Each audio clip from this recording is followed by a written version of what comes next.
최근 이런 기사들을 많이 보셨을 건데요. 어떤 데는 매수 문의가 몰리고 어떤 때는 금매도 안 팔리는 지역이 이렇게 나눠지는 분위기를 나타내는 기사를 보셨을 겁니다.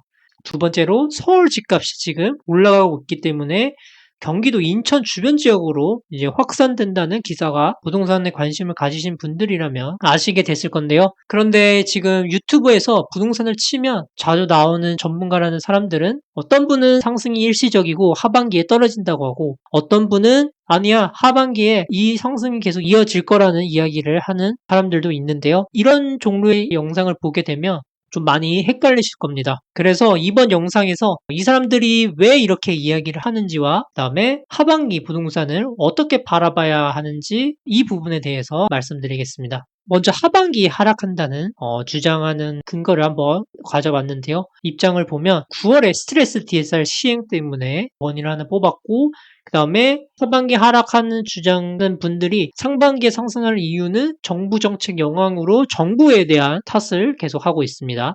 그 다음에 매물수가 그렇게 많기 때문에 절대 이게 오를 수 없다 이런 주장원들이 있기 때문에 그렇게 취합을 했는데요. 왜 이렇게 이야기를 하냐면요. 솔직히 하반기에 변수가 누가 뭐래도 서울 강동구의 올림픽파크 포레온 단지 때문입니다. 이게 분명한 이유지만 이 사람들은 이런 이유를 이야기를 하지 않습니다. 올림픽파크 포레온 단지는 서울시 강동구의 12,000세대로 대한민국에서 한 번도 없었던 단일 규모의 최대 입주 물량이기 때문인데요. 그렇기 때문에 이 입주 물량이 시장에는 무조건 영향을 줄 수밖에 없고 하반기 하락을 주장하는 사람은 분명히 이 입주장의 위력을 알기 때문에 이 두 가지를 껴가지고 하반기 하락한다는 이야기를 계속 지속적으로 하는 거고 그러면 하나씩 검증을 해보면 이 9월의 스트레스 DSR 시행이 과연 하반기 시장에 영향을 줄까?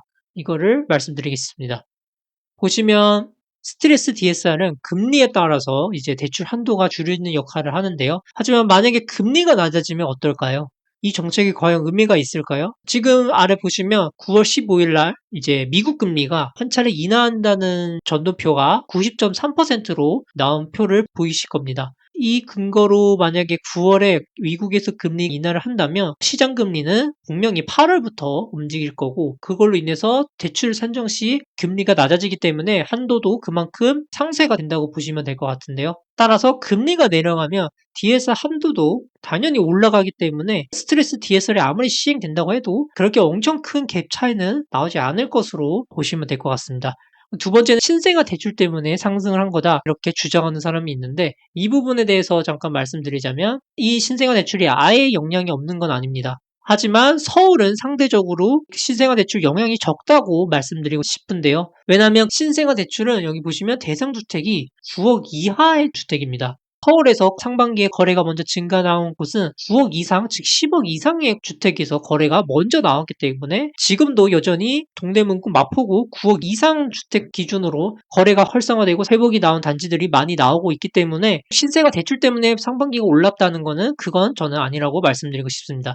다만 지금이야 조금씩 6억에서 9억대 단지들로 분위기가 퍼졌기 때문에 제가 봤을 때 하반기에는 오히려 경기도권이나 서울 이쪽 6억대, 9억대 영향권으로 조금 더 늘어날 수 있지 않을까? 이 부분을 더 생각을 해보고 그리고 지금은 작년에 거래를 못했고 지금 이사를 가고 싶은 사람들 못 갔기 때문에 이런 누적 대기 수요자가 많이 쌓였습니다. 지금 그 사람들이 팔리지 않는 집이 팔리기 시작됐고 그게 팔리면서 이제 이사를 생각하신 분들이 하나둘씩 나오고 있기 때문에 즉 현재 시장은 갈아타기 수요자랑 그다음에 무주택자분들이 사고 있다고 보시면 될 것 같습니다. 그렇기 때문에 이 사람이 하반기에 하락을 한다는 주장에는 그 근거로는 올림픽파크 포레온이 있기 때문에 강하게 주장을 할 수 있다고 보시면 될 것 같습니다. 그 다음에 매물수도 쌓여있다고 말을 하고 있는데 자 그러면 매물을 이야기를 했는데 지금 제가 집계하고 있는 매물 추세를 한번 빠르게 한번 살펴보겠습니다. 정말로 매물 때문에 이게 시장이 하락이 나올 건지 예상을 해보면 지금 보시면 서울 같은 경우 매물이 지금 꺾이고 있습니다. 그 다음에 경기도도 보합권으로 지금 꺾였고 인천도 마찬가지로 매물이 꺾이고 있습니다. 그 다음에 내려가서 대전은 살짝 올라오고 있는 추세인데 그렇게까지 지금 증가세는 가파르지 않습니다. 그 다음에 세종은 지금 매물이 멈췄고 충남도 거의 월초랑 거의 비슷한 수준으로 나오고 있습니다. 내려가면 충북은 살짝 증가되는 추세고 대구 같은 경우는 지금 매물 증가세도 멈췄습니다. 경북도 연초 대비 멈춘 수준이고 여기 또 마찬가지로 경남도 고점은 거의 다 왔다고 보시면 되고요. 부산은 살짝 늘어나는 추세가 있지만 그래도 가파른 상승세는 아닌 것으로 나타나고 있고요. 울산은 매물이 월 초 대비는 낮아지고 있습니다. 지금 내려가서 전북 같은 경우도 마찬가지로 연초 대비는 낮아지고 있고 여기 또 연초 대비 거의 보합 수준으로 이어지고 있습니다. 광주 같은 경우는 살짝 늘어난 모습이고요. 강원도가 조금 매물이 증가되는 모습이고 제주도는 연초 대비 낮아지고 있습니다. 이렇게 봤을 때 수도권 같은 경우는 지금 매물이 전부 다 매물이 정점을 찍고 내려오는 수준입니다. 따라서 이 원인 하나로 하반기 하락한다? 이거는 잘못된 생각이고요. 공인중개사를 해보신 분은 아실 겁니다. 예를 들면 내가 8억에 올렸다. 근데 그 8억짜리가 나갔으면 그 8억짜리 매물을 잘 안 내립니다. 왜냐면 네이버 광고를 내면 한 달 정도 광고 기간이 있기 때문에 그 매물로 손님을 끌어오는 역할을 하기 때문에 거의 대다수입니다. 어쨌든 이런 부분이기 때문에 매물이 이렇게 쌓인다고 해서 진짜 그게 사람들이 원하는 매물이 아닐 거라는 생각을 가지고 이 데이터를 보시면 될 것 같습니다. 네, 그러면 이어서 하반기에 상승이 나온다는 주장을 가지고 말씀드리자면 크게 두 가지가 있는데요. 전세가가 상승이 나오기 때문에 하반기에 상승이 나올 수 있고 그 다음에 지속적인 거래량이 계속 증가되기 때문에 이 분위기가 계속 이어질 거라는 말하는 사람들도 나오고 있습니다. 첫 번째로 이 전세가 상승을 한번 보자면 24년 1월 대비 전세 증감률 흐름을 한번 살펴보겠습니다. 먼저 서울을 보면 거의 지금 다 상승이 나오지 않았습니까? 크게는 4%까지 상승한 지역도 많이 나타나고 있고 이어서 경기도를 보면 경기도도 마찬가지로 성남중앙구 4.91% 그리고 평택시, 광주시 이쪽에서도 지금 점점 하락폭이 줄어들고 있고 그 다음에 인천 같은 경우도 전부 다 상승으로 전환이 됐습니다. 이렇게 서울, 경기, 인천 모두 추세적으로 나오고 있고요. 이어서 수도권 전세 매물 현황을 보게 되면 24년 1월 연초 대비 지금 전세 매물이 급감하고 있는 추세로 보이고 있습니다. 그리고 인천 같은 경우가 전세 매물이 가장 가파르게 감소되고 있고요. 무려 30% 이상으로 이렇게 빠지고 있습니다. 따라서 전세가 이렇게 오를 수밖에 없기 때문에 하반기는 전세가 매매가를 밀어 올리는 시장이 오는 거 아니냐라는 그렇게 주장하는 것으로 예상을 해보는데요.